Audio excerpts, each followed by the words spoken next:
Why? So before we started this, we were saying we were gonna count down 10 to 1 before we started recording this. But we decided to say 45, 1. And So then, the start. after that, We went from 45 to 1. Yes, and we're then recording. we read parts of a copyrighted newspaper, which was not a good idea, so we had to restart. Yeah. So, yeah. Okay, well, welcome to episode 2. It definitely feels like the second episode. Because we're not productive at all right now. Second episode vibes. Okay, so I'll introduce the first topic. No, we have time. Okay, fine. We have to talk about things. What do you talk about? Life. Well, we should talk about life. I should put this in the middle. It's a Friday. Today is a Tuesday. Okay. It's whatever day you want it to be. It's whatever day. It could be Valentine's Day. It could be Christmas. Whenever you're listening to this, it's that day. It's that day. It's whatever. See, the mind is. If you listen to it on a Monday, though, it's a Tuesday. And if you listen to it on a Friday, it's a Tuesday. But if you listen to it on a Tuesday, it's a Tuesday. And if you listen to it on a Wednesday, it's a Wednesday. I don't get That's just how it works. I don't know. But apparently, what was I gonna say? I don't even remember. Oh, okay. Right. So I was saying that it's whatever day you want it to be because the mind is such a vast place and everything is in the mind. So. Can we talk about how I told 50 people Merry Christmas and Happy New Year on Valentine's Day? Yeah, let's talk about that. That happened. That happened. End of conversation. Yeah, well, it's very straightforward. You told 50 people Merry Christmas, and most of them went along with it. Most of them said Merry Christmas back. One girl said Merry Diwali. Merry Diwali. Okay, now we're going to go to topic 1. Okay, introduce topic 1. Okay, so the first topic is it's not light. Okay. We will not make the same mistake as last time. The second one is light. Well, we'll see how light it gets. It's supposed to be light, but we'll see. The first topic is the American education system preparing us for the real world or just for college? And then you can introduce the second topic. We should finish the first topic first. Don't you introduce both topics? No, you introduce the first topic and then you talk about it. Because then that keeps people listening, because then they don't know what the second topic is. You know? Let's talk about the first topic. Let's talk about the first topic. Okay. Well. Okay, wait. So for reference, this is the intro. This is the intro of the first topic. So. Should we re-record this part? No, it's fine. Okay. School is meant to help. Okay, well, let's just read this. So we have a few notes here, but we started off with school is meant to prep us for the real world. That's why we take all these classes. But we're here today to talk about how That's why we're told we take all these classes. Right. So now we're here to discuss, is that really what's happening? We have here, this is why schools have a bell system. What does that mean? Basically, one of my teachers said this. We have bells in school, and when you hear the bell, you get up and you leave. You don't sit there wondering what the bell's for. You know? Which is, yeah. See, I think that... it's making us robots. So, I feel like the thing that when we're talking about the real world is not jobs, because obviously having a high school diploma is going to help you get a job in the real world. But we're talking about more of life skills like paying your bills, paying your taxes, how to use credit cards, and how like interest works, and all of this things we need. Parallel parking. Aren't? No, they don't actually teach us that. They just tell us that we have to know that. I feel like you have financial literacy courses, but I feel like now that, especially in our school, it's kind of become a checkbox thing. I feel like there's just so much focus on STEM, and STEM is important, but I feel like there's focus on things that we're never going to really, really use. No, I mean, I think there's focus on things that we will use, but not enough of that. I feel like the focus needs to transition from being heavy on STEM to a little bit more on life things. My band teacher is talking about this. He was talking about how STEM has become such a big thing, and it's like you have to take STEM in order to be successful. And I think that I think saying that you have to take STEM to be successful is completely incorrect. And the band teacher was saying how success is relative, and I think that that's another important thing that I agree with. Success is so relative, and it's so dependent on what a person believes. Success for one person does not have to be the same for another person. Like I said earlier, it's all in the mind. It's all how you interpret it. So I think that the school needs to stop pushing STEM on everyone. If you want to do it, then do it. But pushing you can't STEM be on forced everyone. to do STEM. And I know not everyone is doing STEM, but I feel like even if no one is outright telling you have to pursue a career in STEM, there's that underlying pressure telling you that you have to do STEM. And I think they need to, how do I say this, like unbuild that idea that you have created, that STEM destroy that idea that STEM is success. Destroy the construct. The construct that STEM is success, because it can be, but is it? No. My APUS teacher once said that here's the thing about being a doctor. Being a doctor is a lot of input for very little output, and if you really want to get money, finance. Just become finance. But you handle other people's money, you can take it from them. Yeah. I mean, see, if a person wants to do STEM, they should obviously do STEM, but that has to be because you have some interest in it. And I feel like schools should encourage you, and if they want to prepare you for the real world, they should encourage you to put your time, your effort, and your passion into something you're actually interested in. Mm-hmm. By the time you get to high school, let's be honest, you've done most of the base work. Okay, here's the thing about high school. The subjects that you learn in high school, not even the activities that you do. After sophomore year, you've done the base work. Junior year and senior year should be the years where you kind of are allowed to. No, see, because do what you want to do. You need to, even explore. For basic finance jobs, right? Mm-hmm. You need to know addition, subtraction, multiplication, and division. Actually, you don't even need to know that. The calculator will do it for you. But say you did need to know that, you absolutely needed to know that. You learn that by 5th grade. Everything after that is filler because they ran out of easy stuff to teach you, so they're teaching you hard stuff like geometry and calculus. So geometry, then you get the counter argument, is that geometry is useful because if you want to become an architect or something like that. And it is useful, but I not feel everybody is going to be an architect. Yeah. I mean, I would even say geometry is fine, but then you get into AP Calc BC. What is AP Calc BC? When is no one even knows what that means unless you're in AP Calc BC. Yeah, I'm pretty sure after you graduate AP Calc BC, you're gonna question. You are never going to use that unless you become a mathematician, and that's not everyone. Unless you become a math teacher. So I feel like after a certain grade, after maybe sophomore year, they should allow juniors and seniors to kind of pursue their own interests. Yeah, you have to take your regular math class, but you shouldn't be forced to take AP classes, and you shouldn't be forced to the idea that you have to take APs to get into college. That's kind of a stigma, you know? The stigma that you have to take APs to get into college. Yeah. But there's this one kid who told me that he had not heard of AP classes, and he is a senior. He has not heard of AP classes until I told him.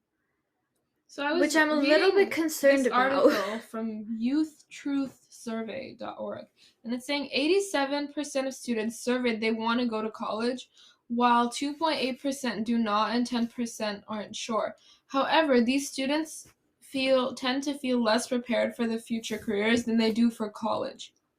So they are prepared for college because you're doing education. That's what we're doing. Everything we're doing now is going to be copy pasted into college, except easier. Yeah, and only 46% of students says that their school has helped It says here, my school has helped me figure out which careers match my interests and abilities. 46% of students say that. So that's a very low number when the school is built upon the system. They're supposed to prepare you You would for think the it would real be world. closer to 100. I mean, okay, there's also this thing of like you have to go to college to be successful, right? And you technically you don't. Like there are people who are successful without going to college. What's the Amazon guy? Did you go? Bill Gates and Amir Khan. Oh, not the Amazon guy. Bill Gates, right? Bill Gates and who? Amir Khan. Who's that? The guy from like Doom 2 or something. I don't know. British professional boxer? No. Oh, Amir Khan. Yeah. The Indian actor. This guy. Yeah. He's in that movie, that Indian movie. Yeah. He's in a lot of Indian movies. He's an Indian actor. Okay, that guy. They dropped out of college, and then they were successful. But there's this idea that if you don't go to college, or if you drop out of high school or college, you're not going to be successful, which is kind of becoming true because unless you make yourself successful and you start your own business or you start your own career or you build your own career path, you're not really gonna be able to get like a office job. Well, I mean, if you want to do that without going through college, which honestly making your own business would require more expertise. An office job requires college. I mean, that is kind of right, though. If you don't have an idea, if you want to freelance, then college can be helpful but if you want to become a freelancer, it doesn't have to be that you have to go to college in order to become a freelancer.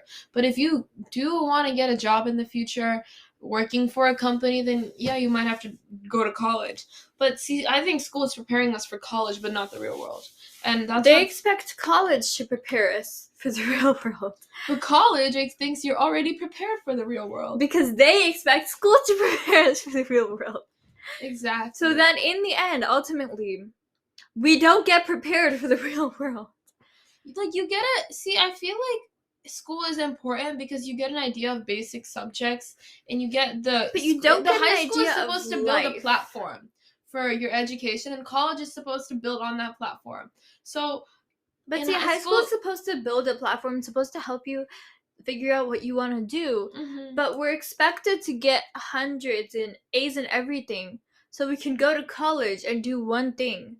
Well, we're expected to also know what we want to be by the time you reach 7th grade. Like, yes, that's also another thing. Like, you can't... There's tons of people who go into college undecided. Like, and teachers will say, oh, you're only in 7th grade. But then you know that you need to know. Yeah, I think taking that time for yourself to actually think about what you want to do is so important. And I think that also they prepare you for future careers by building the platform, but it's not the high school's job to go extremely deep into a topic if that's not what the student wants to do in the future. If you don't want to become a geneticist, you're not going to go fully deep into genetics. You're just going to touch on it. And I feel like another really important But if you take a biology course in high school, then you're expected to get a good grade. Even if you want to be like a history major. I thought college was supposed to teach you that stuff. Like, you go really deep into it. But then why do we have AP Bio? Exactly, that's what I'm saying. And I feel like now AP courses, I feel like they were created to help students who are 100% sure they want to get into biology. That's what it was created. But now it's just this checkbox thing. Now you're in AP everything. It's like a show-off thing. It's like the cool new trend to be in every AP class. Like if you want to go into history, you're in AP history. AP US history, AP World History, AP Bio, AP Lang, AP Lit, How is that going to help you? And I see it's all because of now it's like this people being AP French, okay? Who needs AP French? It's like this now thing that you have to take as many APs as you can and pull the hair strands out of your head. And it has to do with tests too now. I know I take tests just for the grade and then I forget everything. But school is supposed to help you remember all this stuff. So the pressure on getting a good grade needs to like become lower. I feel like there's too much pressure on students getting good grades, which is why they grind and they study so much for a test and then forget everything. So how is it helpful for the real A test world? is supposed to show how much you know, but then like 5 minutes after you don't actually know anything. Mm-hmm. Okay, how long are we in? We are 13 minutes. Okay, we should probably conclude this segment. Okay. So what is our final consensus? No, it's not. I think that it could be improved. I think the weightage of grades and AP classes needs to lower down. School is not preparing us for the real world. And School is preparing us for college. And I think that we need to also allow students to like freelance more and tell them that they can do STEM, but they don't have to. Like allow, especially seniors, to just explore what they want to do in the future. Technically, senior year is just filler year for like Maybe colleges to get for colleges to read over applications. There's literally no point to senior year, which is why no one even tries. Okay, now we will move on to topic 2. Okay, so this is topic 2. We're doing topic 2. Topic 2 is song analysis, and she wants to analyze the lyrics to Taylor Swift's Champagne Problems. So I guess we're doing that now. And she's gonna lead because I don't know anything about Taylor Swift, and she's obsessed with Taylor Swift. So yeah, continue. I would not consider it an obsession. She is obsessed with Taylor I would Swift. Consider it. It's 100% an obsession. Talent. Also, play Taylor Doll. It's basically Wordle, but the Taylor version of it. I guess the daily word. But I'm not gonna spoil it for anyone because I know me. No one's gonna do it today. Okay, but I know me, and that Wordle gives me 5 minutes of status. That's my 5 minutes of happiness and satisfaction in school every day. Okay, so this song Champagne Problems is from an album called Evermore, and it is a sister album to Folklore. And which she knows because she's obsessed with Taylor Swift. No. Okay, so listen, I listen to music. I don't know what album is a sister album to what other album. I don't even know what a sister album is really. It's just like a continuation. So, basically, Champagne Problems is connected to another song on the album called Closure.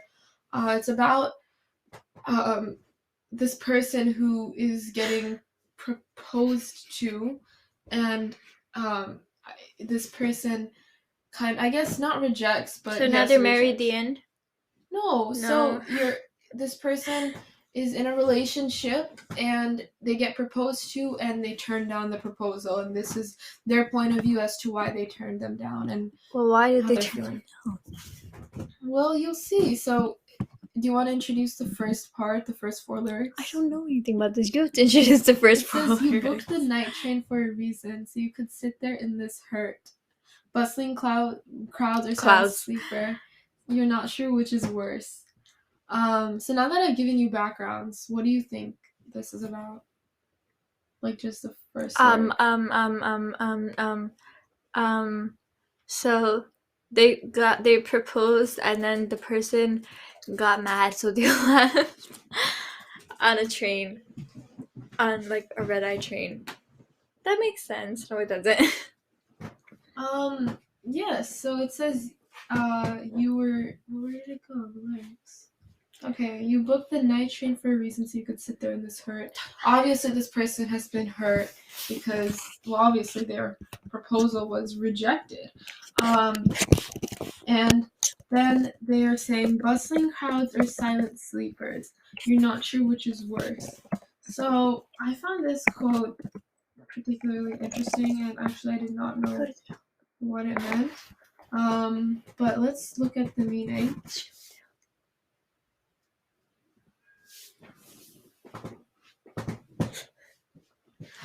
Okay, sorry, there was just something on the doc, on our script that I had to read.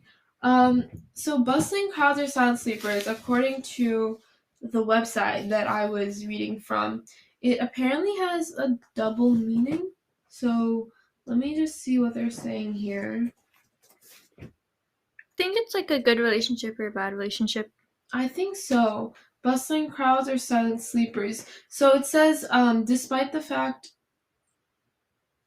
Okay, it says that it says bustling crowds are silent sleepers. You're not sure which is worse. So according to this website, it's actually 17. According to 17.com, this line suggests that the person who got rejected in the proposal had a feeling of uncertainty all throughout the relationship, and they kind of had a feeling that this relationship wasn't going to work, but they proposed anyway.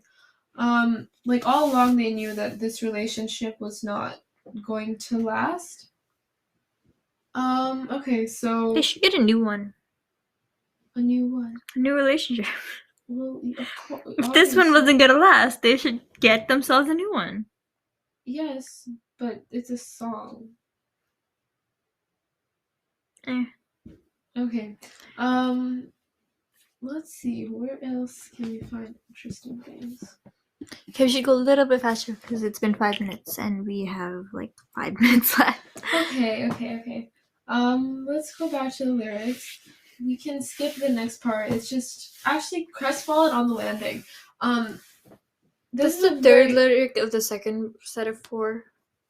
The second set of 4? Yeah. Yes. Crestfallen on the landing. I'm not sure what that means. What do you think it means? I think it's interesting. What's that thing called? The gospel. No, it's not.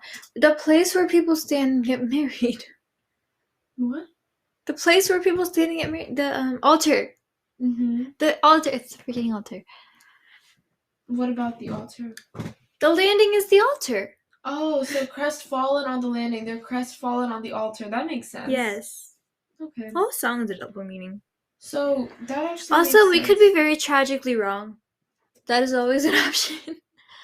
So what does champagne problems even mean? Champagne problems, I guess, it's like champagne problems is usually used in a context. You drink champagne in wedding, and you drink champagne on train. No. I know that you drink champagne in a wedding. I don't know that you drink champagne on a train. Is usually you drink champagne in very fancy places. So champagne problems are, I guess, fancy problems. I mean, compared to rich people problems. Yeah, rich people crazy problems. rich Asians. Compared to real world Shout out problems, to what's his name. Compared to real world problems like natural disasters and poverty, these champagne problems are not that big of a deal. So that's what champagne problems are. Shout out to Kevin Kwan. Okay, continue. A problem for wealthy people.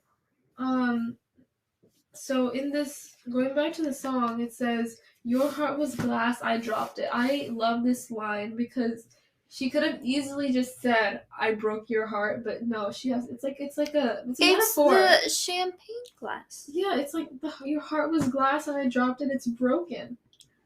And then it says, "Dom Perignon, you brought it. No crowd of friends applauded. Your hometown skeptics called it champagne problems." So Dom Perignon is a champagne, and they're bringing this champagne to the engagement party or the proposal, and they're expecting everyone to clap when the proposal goes well, but it doesn't, so no one is clapping. It says, "You had a speech, you're speechless. Love slipped beyond your reaches, and I couldn't give a reason. Champagne problems." So I guess at an engagement party, bro, she's just rubbing it in at this point. This is sad. She's literally rubbing this man's pain in. No. What is this? You had a speech, you're speechless, love is beyond your reaches. That is rubbing it in. No, she's like, I turned you down. Boom. There you go. Roasted. She is rubbing it in.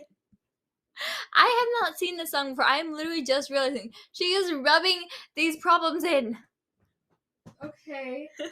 Keep in mind, this is this is cruel. This is from an album called Evermore, and it's about stories that she's writing. This is not real. This did not happen in her life. I think it was like it's wasn't there a thing where she was writing from her friend's point of view? Probably. She writes from a lot of people's point of views, but she talks about how the Dom Perignon, they opened up the bottles in anticipation of the engagement. However, the person who was proposed was turned down. You know how we're reading like Nathaniel Hawthorne in English? I don't understand Nathaniel Hawthorne. But see, I read it on SparkNotes. In like 2050, Taylor Swift is gonna be the new Nathaniel Hawthorne. Probably, yeah. I think that's pretty cool. She'll be the new Shakespeare. Taylor Swift is going to be the next Nathaniel Hawthorne. Continue. just brace yourself for this amazing bridge. Every Swiftie can recite this bridge by heart. This bridge of champagne promise is iconic. It starts with your Midas touch on the Chevy door, November flush in your flannel cure. This storm was once a madhouse. I made a joke, well, it's made for me. How? Well, your Midas touch on the Chevy door. Midas, King Midas, was the gold guy, right? Yes, the gold guy. Turned into gold. So that's explaining how she felt around this person. Cursed. She felt cursed. Yeah. She's rubbing it in. Sure. November flush in your flannel cure. This door. My dad says you have to eat here. He says what pizza? Hold up, we're gonna be right back.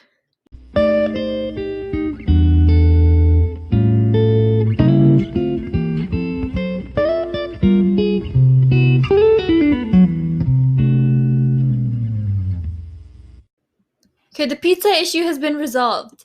Continuing with Taylor Swift and her rubbing it in. Continue. She's not rubbing. She's rubbing it in. Nathaniel Hawthorne. Continue. Okay.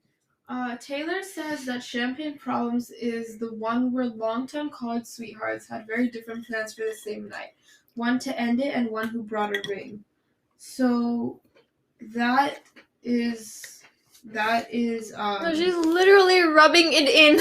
And see, so they're apparently college friends.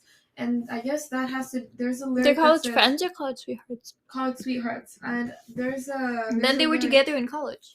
This dorm was once a madhouse. I made a joke. Well, it's made for me. How evergreen our group of friends. So it shows that they have like a dorm. They have a group of friends. It's like you're getting the college vibe to it. Then she says. After that lyric, she goes on to say. And soon they'll have the nerve to deck the halls that we once walked through. So, what does that mean? What do you think that means? I have no idea. It could be like they were together there and then now they're sad and now the hallway that they walked through is happy. I don't know. What do you think it means? They'll have the nerve to deck the halls that we once walked through. I guess it's kind of like at one point the group of friends that they have got past this relationship breakup and they're moving past, but these two people still aren't. So soon they'll have the nerves to deck the halls that we once walked through. I don't know. I did not plan this earlier. We tried to. It didn't really work. Yeah. And then to finish it off, what else? What other important lyrics? Because we are running out of time. What other lyrics can we say? Pick a lyric. What lyric does sound interesting to you? She would have made such a lovely bride. Oh, well, that's pretty straightforward, that lyric. She would have made. Well, it's different from the ones we saw before. It says, 1 for the money, 2 for the show. I never was ready, so I watch you go. Sometimes you just don't know the answer till someone's on their knees and asks you. So you just don't know the answer. She was not expecting him to propose.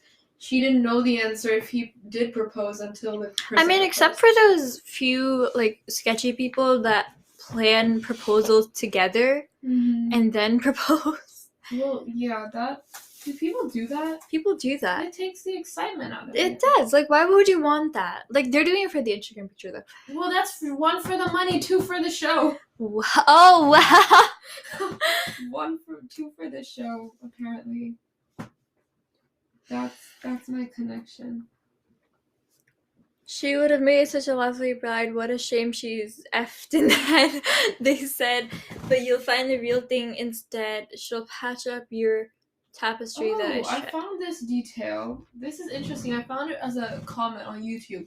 I get, the people on YouTube have such amazing comments. It says, sometimes you just don't know the answer. They should start a podcast. Sometimes you just don't know the answer till someone's on their knees and asks you.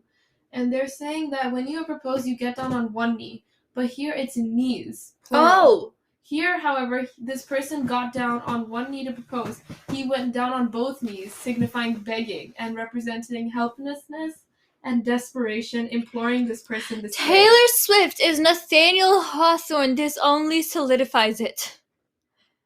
Okay, this is very interesting. Oh, here it says, I found another comment. It says, you won't remember all my champagne problems. This person is saying that the person that got rejected will eventually move on and resent the narrator, but the person who got rejected will never know how much the narrator went through and how much so-called guilt that the narrator felt after this happened.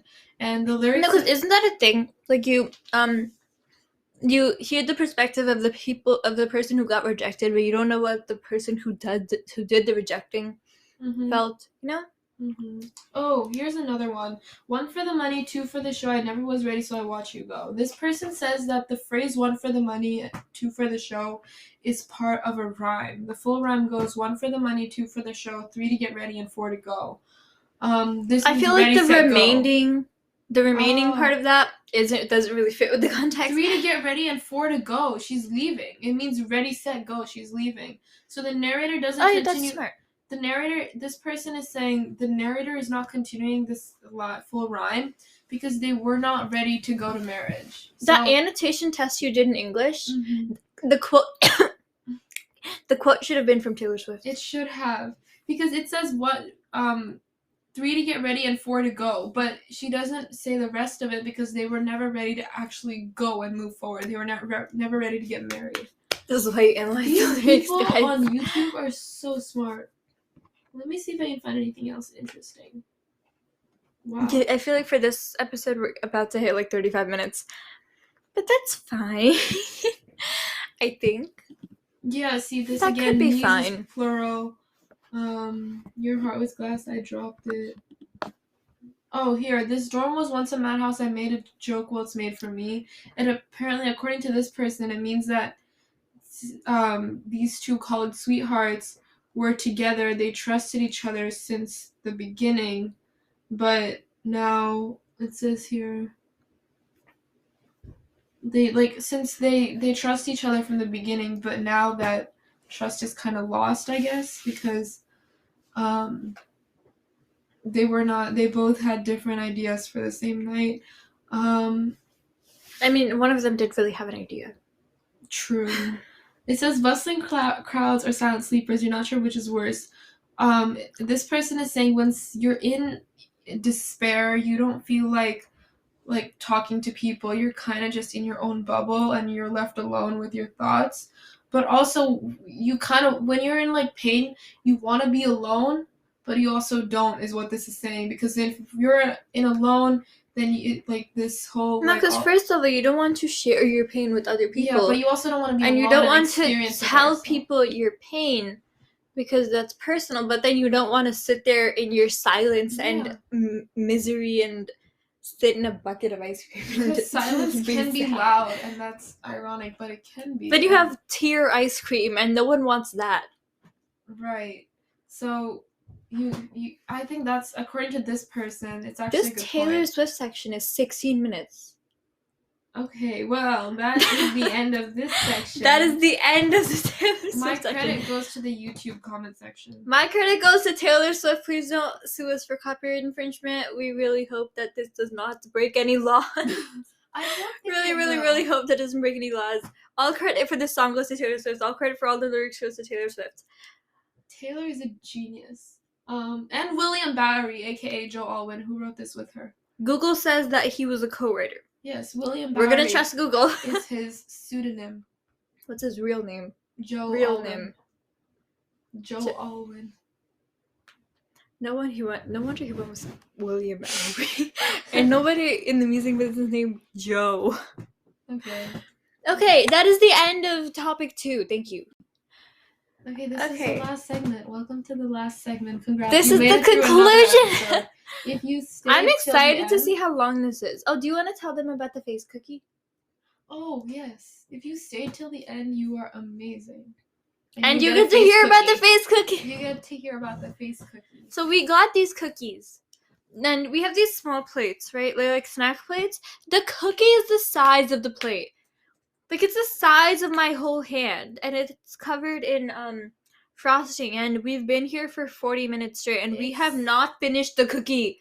Oh, we found it on Google. Google giant smiley face cookies, and you'll see the cookie. Okay. This is the end of episode 2. We got through episode 2. I'm excited to see how long episode 2 is gonna end up to be. Did we go into the rabbit hole? We went into something. This is exactly what we had. Oh, it is. It's even the same smile. It's creepy smile. Okay. A giant cookie. I think that's the end. Okay, so that is the end. Okay. So cue Thank you. exit music. Goodbye. Cue Bye. exit music.